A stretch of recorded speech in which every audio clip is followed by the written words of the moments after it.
The first 2 years, the support and the love we got from the locals, they come in and they are excited, they want to try, and they gave us a chance. 16 years on, I'm very happy. I'm very happy that this was the right decision. When I first heard about Great Eastern Hakka, I was absolutely intrigued. How could a restaurant put Chinese, Indian and Swedish and pizza all on the same menu? But that is the miracle of this beautiful restaurant in Melbourne's Mount Waverley. Today we are speaking to Alexandra Liu, who owns the restaurant with her husband Steve. Alexandra, welcome to Dirty Linen. Thank you very much for the invite. It's so good to have you on the show. I'm a bit obsessed with your restaurant, to be honest. I feel like it expresses Melbourne so beautifully. And whenever I tell people that I love this Chinese, Indian, Swedish pizza restaurant, they always want to know more. Tell us the story behind Great Eastern Hakka. I always start by telling anybody who asks me that we are a bit of a crazy family. We are. And they wonder why, Chinese who's born in India, ended up in such a cold country like Sweden. I'm like, yeah, that's life, but then we are Hakka Chinese, and we are supposed to be the nomadic kind. So we do move around when my ancestors were back in China. So I really tell my kids, I hope this is the last move. I don't want to move anywhere. Australia suits us the best. It is so multicultural. I love it. It suits us so much. We can get whatever we want, from the Indian spices to the Chinese, Asian vegetables, whatever. Back in Sweden, it was a little bit hard because there was not much of a market that time. You couldn't get a lot of the fresh vegetables. I remember going back, visiting my family in India. My mom would ask me, what do you want to take back with you? Chinese veggies. And she was like, what? You want to take vegetables back with you? I said, yes, because that's what I miss the most. We would take back taro, bitter melon, okra. You couldn't get that back then in Sweden. Oh, man. But, Australia is the best. You go to Dandenong Market, or you just go to the Chinese grocers in Glen Waverley. You get everything. I do miss Sweden a lot, but I don't want to move back. This is the best. Wow, it's such a great story of immigration and threads through all sorts of different, I guess, historical moments. So the Hakka Chinese, there's a big Hakka Chinese community who settled in Kolkata like more than 100 years ago, right? Yes. And that Chinese Indian cuisine is pretty well known with spices, but Chinese sauces, wok cooking. But then, to take that cuisine to Sweden and have those other influences and I suppose also coping with the lack of some of the ingredients that you hope to cook with. I mean, it's just such an interesting human story as well as a food story. But for people who perhaps don't know much about Chinese Indian food, shall we start there and just tell us a bit about what that style of food is? Yeah, sure. It's widely known as Indo-Chinese. If you ask most of the Indian people, they will say, oh, Indo-Chinese, because that was created when the Chinese landed first in India. Coming from China, and then Chinese people is all about food, food, family, that's what brings us together.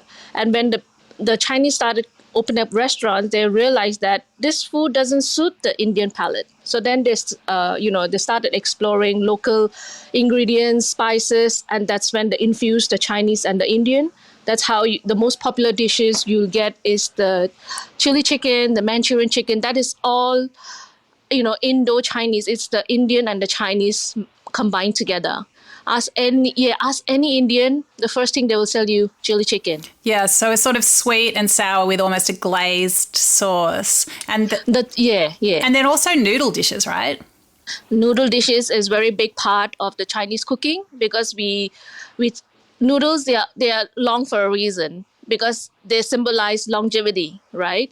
And then that one, when we stir fry together with fresh vegetables, and if you want meat, you do that, and people are like, whoa, what is this? Because Indian cuisine is all about eating rice and rotis and chapatis, and then you come in with this, those long threads of, something fancy and something very, very, very intriguing. But fortunately, it worked out very well. It's it's so big in the Indian cooking now, noodles. Yeah, it's massive, and I think it's all over India now. You find this Indo-Chinese, and some of the favorite dishes in any part of India will have that influence. And so then quite a few Hakka Chinese who are in Calcutta also then moved to Sweden. Things perhaps weren't very easy for Chinese in India, and then there was a bit of another diaspora created. I mean, tell us, and am I right in thinking that it was when you moved to Sweden that you opened your first restaurant? My relatives, my uncle actually moved to Sweden before us.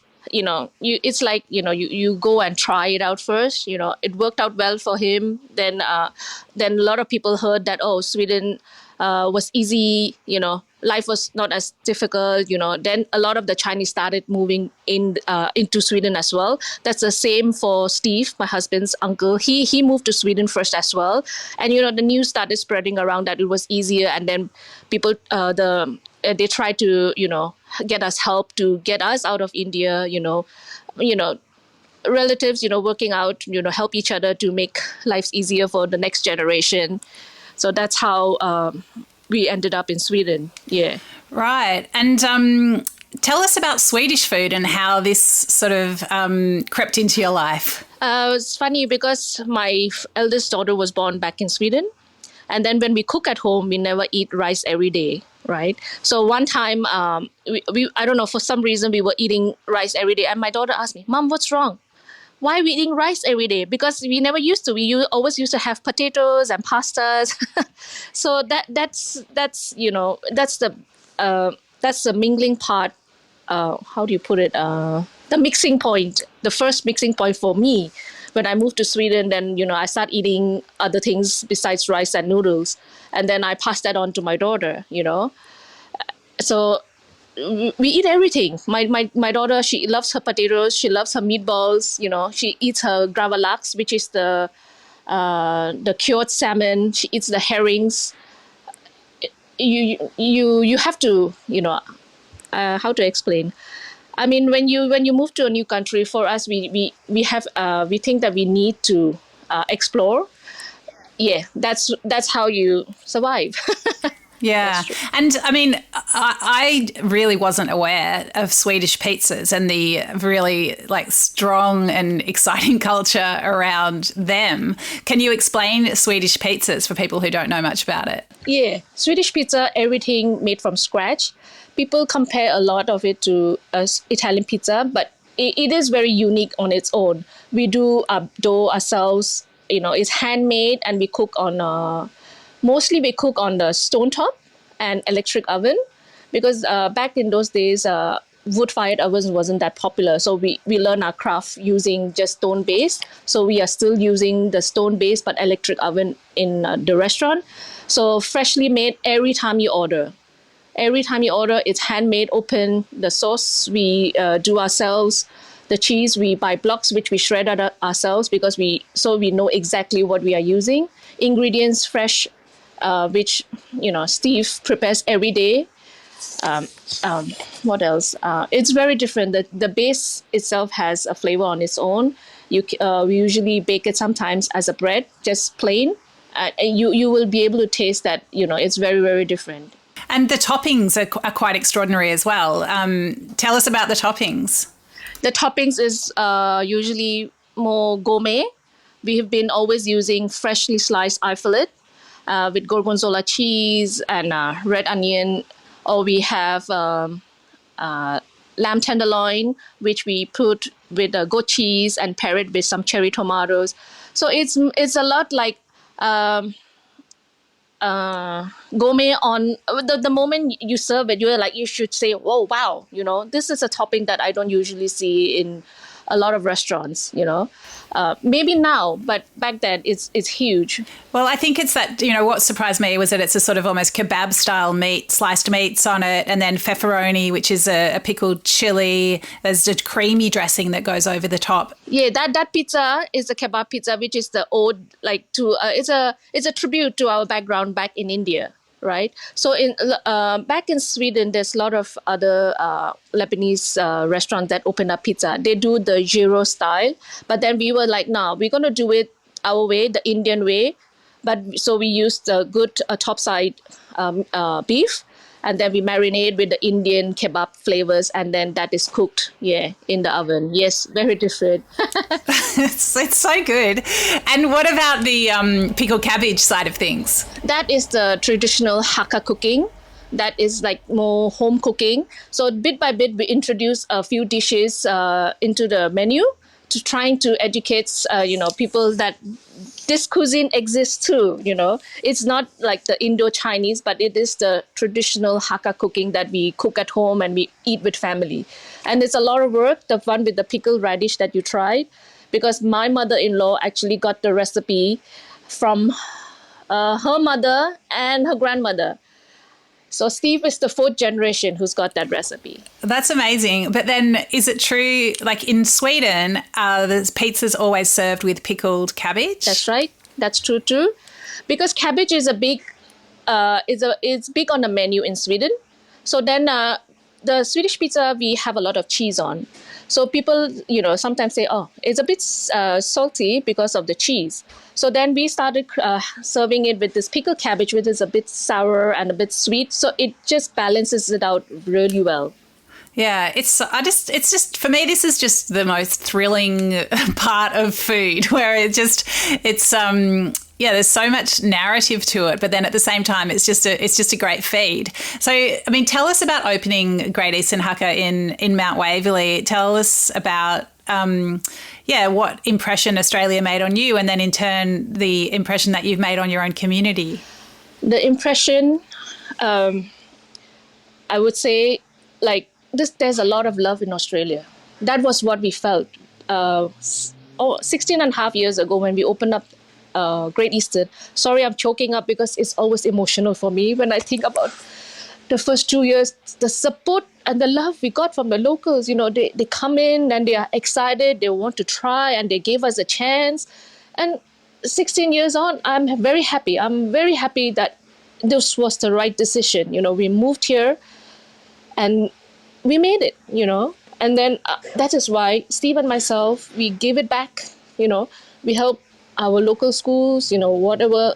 I supported my daughter's school in the mini fairs that they come up with. Doesn't matter, we have to give it back, And sorry, It is emotional. I mean, I feel it too, and I think you can really feel it in the restaurant.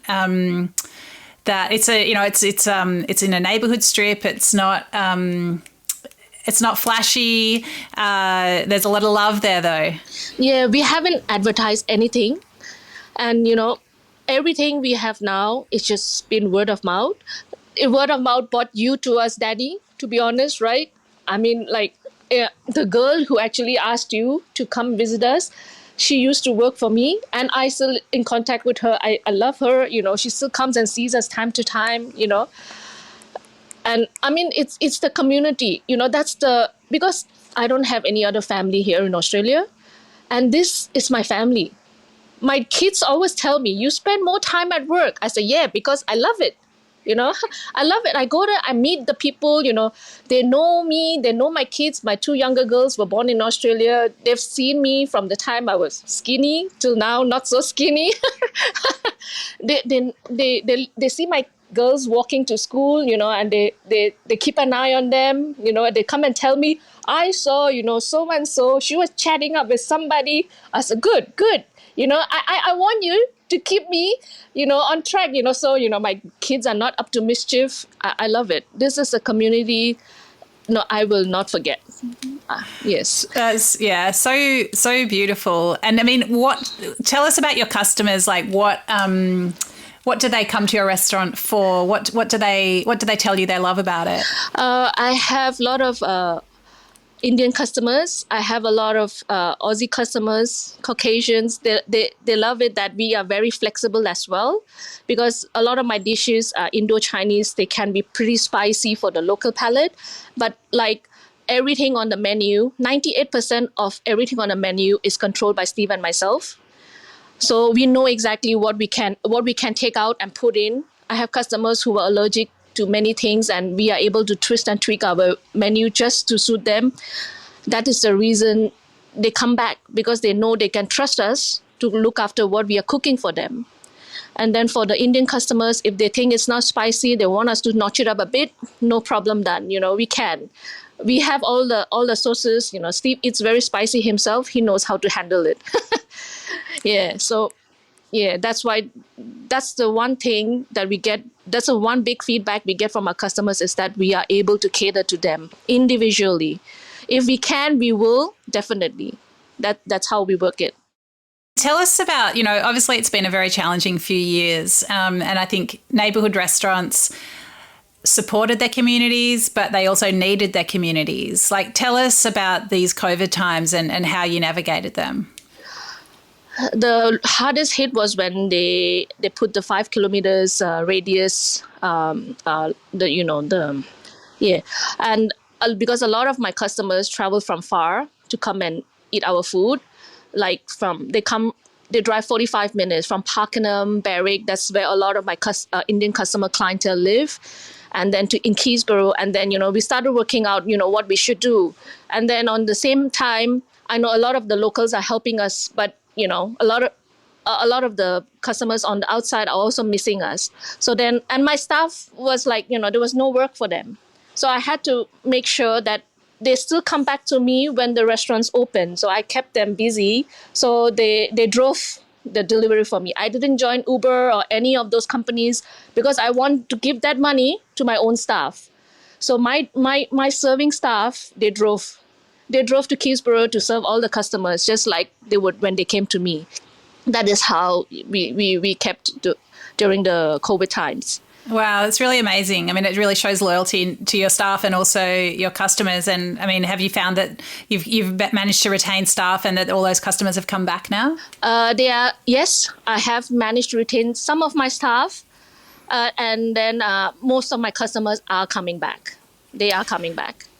Love it. Yeah. So next time I come, Alexandra, what do you reckon I should eat? Next time you come. That's a tricky question because people always say, I want to come back for that I had last time. I know. That's a problem when everything's good. That's right. You should come. I'm sure Steve will have some kind of a treat for you. He has so many things up his sleeve. Really? Yep. He has so many things up his sleeve, and he's always, I'm the guinea pig. He always, I feel like trying to do this on the pizza. We should try this weekend. Every Sunday we have pizza, Steve and myself and the staff, Yeah, and we are just guinea pigs on Sundays. He always like, we should be doing this. And then he slowly he introduces us on the menu. I love that. That's so good. Can you think of any crazy combos that he's put in front of you recently? Recently, he has been obsessed with the Wagyu beef because one of one of my staff actually found, this Korean barbecue, where they are doing the Wagyu beef. And then he is now thinking to have that on his pizza. And we tried it. Very honestly, we tried it. It was superb. The meat. And then he is thinking about how to, make it better because, Wagyu beef A5 is very sensitive to heat. And he was thinking how he should cook it so he's not overdoing it. So he's still working on it, but it will come up very soon. I'm very sure. I mean, honestly, like, why not? Like, add Korean to the mix. Why not? Yeah. So he is still fooling around. So, and yeah, that's right. That's so great. So, I mean, tell us what you think it's like to run a restaurant in Melbourne. What are the good things? What are the hard things? Good thing is we can get almost everything at our fingertips. The hard thing is getting it delivered. I mean, a lot of places deliver now, but they want us to buy a lot of things. And Steve is a control freak. He likes to control his quality. I mean, a lot of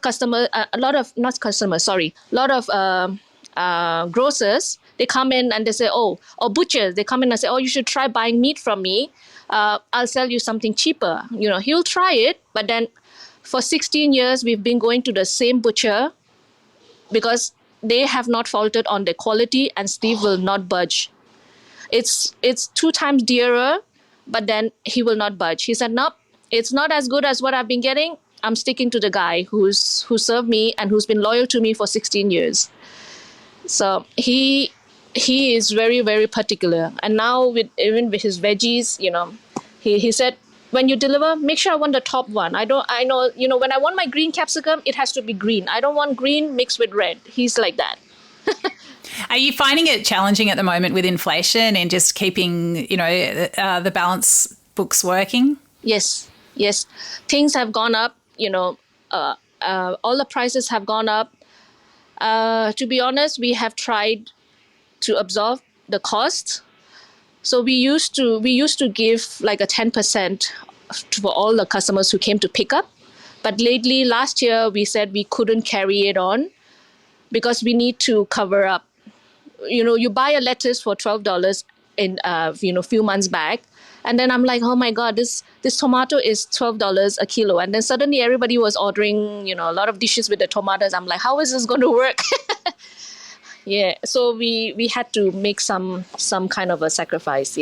Yeah, it's hard, isn't it? Because I know you love pleasing your customers so much, but then reality has to kick in as well. Yeah, the first few months was a bit hard. The customers are like, oh, you've been doing this, takeaway discount for the past 15 years. What happened? I'm like, I'm sorry, but we are trying to, 3 years during COVID, and now with all the inflation, we really need to survive first, Yeah, so we had to. But luckily, like I've always said, the customers are understanding, they forgive us, and they have come back. Yes. Yeah. Well, I think they trust you. Like, you've built trust over so many years, and it's really clear to me how much thought and care you put into everything, including those relationships. So yeah, you got to do what you got to do. Alexandra, it's been so lovely to chat to you. Is there anything else that you would like to say to the listeners out there? I want to thank Dani. I want to thank you, Dani, for a lot. You have put us out there. I'm very nervous, but I've never done this before. But you make it so comfortable that it's like I'm talking to you like I've been talking to you every day. So thank you very much for giving us this opportunity. And I would like to thank all our customers who have been giving us a chance. They've really all the love. We are really, really grateful for all the love that they have given us all these years.